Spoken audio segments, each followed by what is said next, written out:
The silence of the Kuwaiti desert shatters with the distant roar of twin turbines. An Iraqi T-72 tank crawls across the dunes, its armor gleaming under the merciless sun. The crew inside feels secure behind 60 millimeters of homogeneous steel, trusting decades of Soviet engineering. But 2 miles above, a predator watches. The A-10 Thunderbolt drops into a dive. In its belly, 7 rotating barrels begin to spin. 3,900 rounds per minute, each one the size of a wine bottle. Muzzle velocity, over 3,000 feet per second. A 2-second burst unleashes 130 rounds. The 30mm projectiles punch through the top armor like knives through butter. The tank explodes from within. The turret flies 50 feet into the air. When the smoke clears, only smoldering debris and twisted metal remain. The sound comes after, a mechanical roar so deafening it's become every enemy soldier's worst nightmare. Because when you hear the GAU-8 Avenger, it's already too late.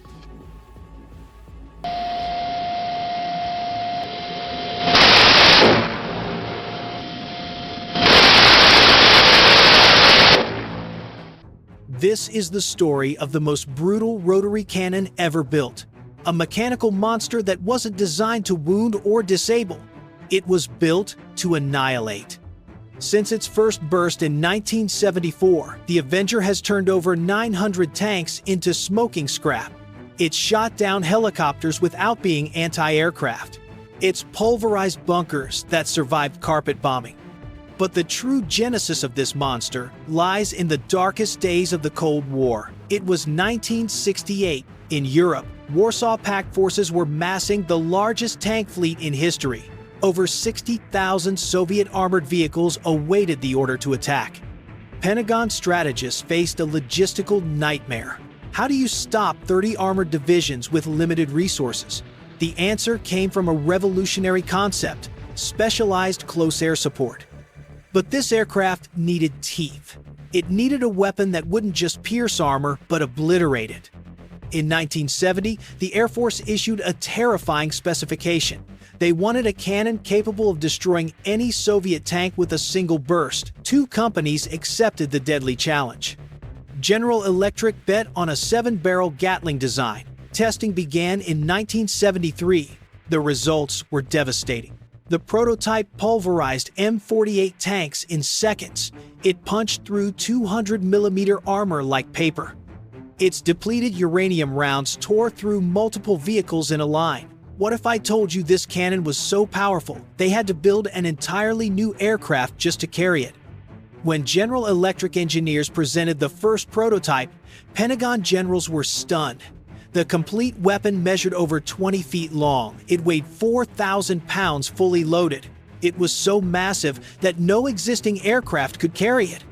The solution was radical: build an aircraft around the cannon. The A-10 Thunderbolt was designed from scratch to be a flying platform for the Avenger. The fuselage was molded around the ammunition drum. The engines were mounted in the rear to prevent firing gases from flaming them out. Even the front landing gear was offset to make room for the cannon. Here's a fascinating detail. The GAU-8 is mounted slightly off-center to the left of the fuselage. The reason? So the barrel that's firing at any given moment sits exactly on the aircraft's centerline. This way, the brutal recoil doesn't throw off the aim. But the real genius is in the hidden technical details. When the cannon is removed for maintenance, you need to place a hydraulic jack under the A-10's tail. Without the Avenger's weight in the nose, the aircraft tips backward like an unbalanced scale. But when was the first time this monster roared in real combat, thirsty for enemy blood? On February 6, 1991, over the skies of Kuwait, Captain Robert Swain made military history. His A-10 was flying reconnaissance when he spotted 2 Iraqi helicopters at low altitude. The enemy pilots saw him first and immediately separated. Swain wasn't an air-to-air combat pilot. The A-10 had no interceptor missiles. The GAU-8 had been designed to destroy tanks, not aircraft. But Swain had 3,930mm rounds. First burst, missed by yards. Second burst, clipped the tail rotor. Third burst, 120 depleted uranium rounds hit the helicopter dead center. The aircraft simply disintegrated. Looked like a bomb went off inside it, Swain would recall. No big pieces left, just fragments falling like metallic rain. In the Gulf War, A-10s destroyed over 900 Iraqi armored vehicles. Captain John Marks set the record. 23 tanks in a single mission, 15 with Maverick missiles, 8 with the GAU-8 alone. But do you know the most impressive technical secret of this weapon? The GAU-8 isn't just a big cannon. It's an extermination system that defies the laws of physics. Each second of firing generates a recoil force of 45,000 newtons. It's like the aircraft getting hit by a freight truck at full speed, 65 times per second. To handle this extreme mechanical violence, engineers created a recoil dampening system that distributes the energy throughout the aircraft's entire structure. Without this system, the GAU-8 would tear the A-10 apart from the inside on the first burst. But here's the most fascinating part. The cannon takes exactly half a second to reach maximum rotation speed. During that first second, it only fires 50 rounds. After that, it maintains 65 rounds per second with Swiss clockwork precision. The 7 rotating barrels are perfectly synchronized. While one fires, the other 6 load, aim, and cool in perpetual sequence. It's like a deadly mechanical dance that never stops. And here's the most ingenious detail. Empty shell casings aren't ejected from the aircraft. A hydraulic system recovers them and returns them to the feed drum. This prevents hundreds of wine bottle-sized casings from hitting the fuselage, damaging engines, or altering the aircraft's center of gravity. The drum can store up to 1,174 rounds. In real combat, this provides 18 seconds of continuous fire, enough to turn an entire armored column into smoking scrap. But what makes this roar so unique and terrifying? 4, 3, 2, 1. That's versatile. 4, 3, 2, 1. The GAU-8's characteristic sound has become legendary, but few know why it's so distinctive. The answer lies in extreme acoustic physics. 65 explosions per second create a specific sound frequency that travels through the air like a wave of pure terror. The sound is so unique that soldiers can identify an A-10 attack from miles away, even without seeing it. For friendly troops, that roar means salvation. For the enemy, it's the soundtrack of the apocalypse. Insurgents in Afghanistan called it the Devil's Thunder. ISIS fighters spoke of the roar of death that comes from the sky. The most terrifying part is that when you hear this metallic roar, the rounds have already hit.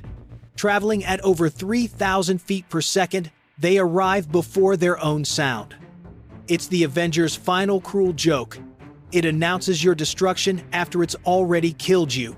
And what deadly secrets do the rounds fired by this mechanical beast hide?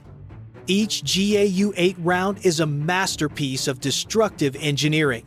Depleted uranium rounds weigh 1.5 pounds and can penetrate 2.5 inches of homogeneous armor at 500 meters. But depleted uranium is more than just a penetrator. It's pyrophoric. It ignites on impact, creating a shower of incandescent sparks inside the target vehicle. The molten metal ignites fuel, ammunition, and everything in its path. High-explosive incendiary rounds are equally lethal. They detonate on contact, generating shockwaves that pulverize internal structures. A single hit can disable an entire tank, even without penetrating the main armor. The precision is surgical. 80% of shots within a 40-foot circle at 4,000 feet. For a 2-second burst, this means 130 hits concentrated in an area smaller than a basketball court. But what happens when this deadly precision fails? Not everything in the GAU-8's history is glorious victories. In 1991, during the Gulf War, the most tragic incident in the Avenger's history occurred. 2 A-10s mistakenly attacked British vehicles, confusing them with Iraqi tanks. GAU-8 bursts don't forgive identification errors. The Allied vehicles were instantly destroyed with fatal losses. This incident demonstrated a terrifying truth. A weapon this destructive allows no second chances. When the GAU-8 fires, the difference between friend and foe is decided in milliseconds. During initial development, there were also terrifying technical problems. The cannon's oxygen-poor gases would enter the engine air intakes and flame them out mid-flight. Imagine flying an A-10 over enemy territory and losing both engines after firing. Engineers solved the problem by installing automatic igniters that activate every time the cannon fires. But for months, test pilots risked their lives every time they pulled the trigger. But how many of the stories circulating about the GAU-8 are reality, and how many are pure urban legend? The internet is full of myths about the GAU-8. The most popular is that the cannon's recoil can stop the A-10 in mid-air or even make it fly backward. Reality is less dramatic but equally impressive. The recoil does affect the aircraft. Speed decreases slightly and the nose tends to rise. Pilots describe the sensation as riding a giant jackhammer. But thanks to the dampening system, the A-10 maintains stability and accuracy. Another myth is that the GAU-8 can fire indefinitely. Reality is that after 18 seconds of continuous fire, the drum is completely empty. Then the pilot must return to base to reload 1,174 new rounds. There's also the legend that the cannon can shoot down fighter jets. Technically possible, but extremely unlikely. The GAU-8 was designed for slow ground targets, not air-to-air combat against supersonic fighters. But what failed experiments were attempted with this technology? During the Gulf War, the Air Force experimented with the A-16 project. The idea was to mount GAU-13 pods, a 4-barrel version of the Avenger, under F-16 Fighting Falcons. The concept was seductive. Give multi-role fighters anti-tank capability. F-16s could reach targets faster than A-10s and had better survivability. Reality was disastrous. F-16s weren't designed for the extreme weight and recoil of the GAU-13 system. Accuracy was terrible. Rounds scattered erratically, turning the fighter into an area weapon instead of precision. After few missions, the experiment was canceled. The fighters returned to their original roles, and the GAU-8 remained exclusive to the A-10. There were also attempts to create ground-based Avenger versions for base defense. Prototypes were technically successful, but cost and logistical complexity made them impractical. Only the Naval Goalkeeper system prospered, mounting modified GAU-8s in ship turrets for anti-missile defense. But even here, system complexity limited adoption. But did you know the GAU-8 is much more than a weapon? It's a psychological warfare tool that paralyzes with fear.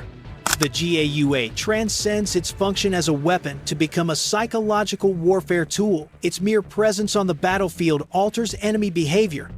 During Iraq and Afghanistan campaigns, insurgents developed specific tactics to avoid A-10s. They avoided gathering in large groups. They used civilian buildings as shelter. They moved only at night, when warthogs had difficulty operating. Recordings of the cannon went viral on the internet, creating popular mythology around the weapon. For American soldiers, the A-10 armed with the GAU-8 represented the promise that they would never be abandoned.